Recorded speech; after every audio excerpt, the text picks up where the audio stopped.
What is up, you wonderful people? So, I've got the opportunity to play Disgaea 6 for the PlayStation 5. The Disgaea series in general isn't one I'm that familiar with, but I was really happy that I got a chance to check it out. I was thoroughly impressed. So, let's go over that, but first I want to remind you guys to please hit that like and subscribe button, and all of you new subscribers, I really appreciate you guys, as well as everyone who's been down here since day one. You guys are awesome. I love you. I appreciate you. So anyway, Disgaea 6 is, in much of its gameplay, like the other ones. It's a tactical RPG that is presented in a sectioned graphed battlefield where you can move characters, but only a few spaces at a time. Now, I personally really like these games, and so with this one, I was pretty sure I was going to like it. I just had the issue of not knowing the story and not really understanding just how deep this game goes. So the story of it, I'm going to keep it simple because the story itself is pretty basic in a way.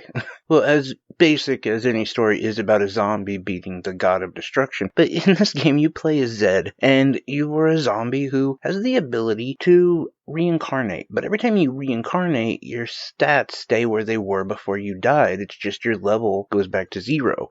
So essentially every time you die and level up, you gain more and more power. Now, this is unheard of in his world. So you kind of become incredibly special. And it's interesting to watch the transition of Zed, as he's always hilarious as well as everyone in this game. It's a very light-hearted game, but it's interesting to see him going humble to, well, just kind of being a prick, but ultimately he's lovable. Cerberus, who kind of guides you on this path, is your, well, hellspawn dog that comes in the form of sort of a pug-looking dog. Also has a lot of great quips and just banter in general. So essentially, your job is to take out the god of destruction. That is what Zed has decided he wants to do.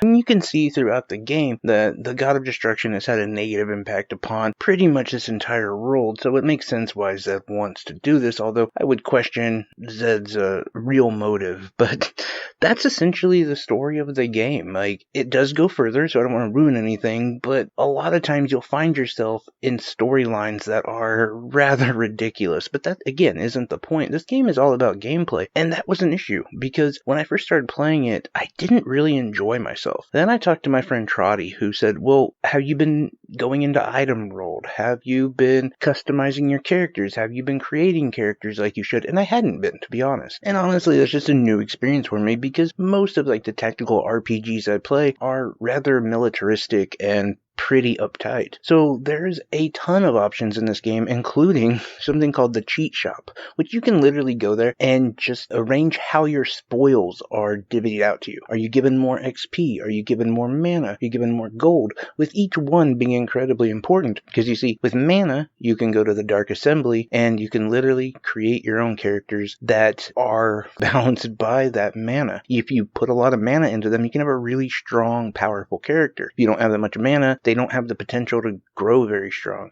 And that matters quite a bit, especially later on in the game. As I said, this game is pretty difficult, actually. You also have the ability to go and change rules, which is insane. Now, another place I really enjoyed was Item World, which is essentially just this everlasting gauntlet where you can place a certain item in your inventory to grow by how many levels you gain in Item World. I found this kind of interesting because you can actually customize your game to do the exact actions that you want it to and just turn on auto battle and fast forward and walk away, essentially, just level grinding on its own without you having to really do anything. And I really didn't think I would like this because I like to be more in control of a game. But honestly, I did this quite a bit in Item World and actually enjoyed it as I just turn on music and just kind of chill out while the game was gaining tons and tons of levels and making my sword even stronger and stronger. I really did enjoy that more than I thought. Now, the issue I've heard with this is that after you beat the game, to really get into what a lot of people consider the game, which is the after the story, deeper into the end game, that you need to level grind a lot. In fact, you have to max level to at some point beat the game. I haven't got to this point yet, namely just because of how long this game is, but essentially what I'm to understand is that mechanic of auto leveling is incredibly time consuming, and it'll be interesting to see if there is a patch or something that they implement that will kind of save your PlayStation 5 from having to be on constantly while this game is auto grinding.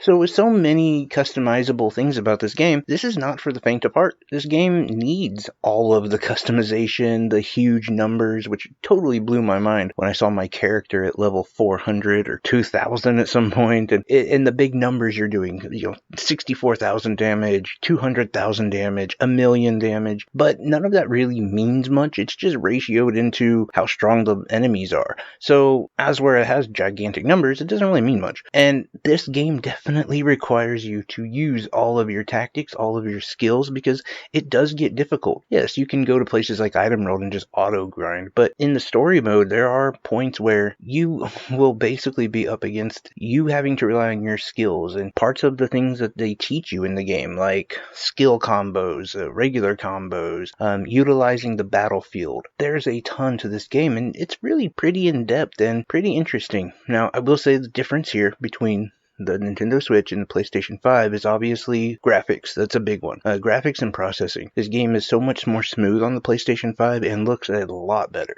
And this is also the complete edition, so if you have a PlayStation 4, PlayStation 5, this is definitely the way to pick it up. I personally would, objectively, I would have to give this like an 8 out of 10. As far as anyone who's interested in RPGs or JRPGs, I think they would really like it, especially tactical JRPGs at that. And obviously, if that's not your style of game, that's not your style of game. But to most of my friends who are fans of this genre or JRPGs, RPGs, I would definitely recommend it to them. I would even recommend it to myself, as this game has made me want to, check out the series more, play this game more, kind of expand my knowledge on the Disgaea series. I'm kind of excited to get into it. Like I said, this game didn't first grab me, but over time it has developed into something that is quite an interest. Like, I'm pretty pumped to check it out on my own time. But anyway, guys, I love each and every one of you. I appreciate the heck out of you. And like always, I'm wishing you health, wealth, and above all, I hope you're truly happy. Take care, guys.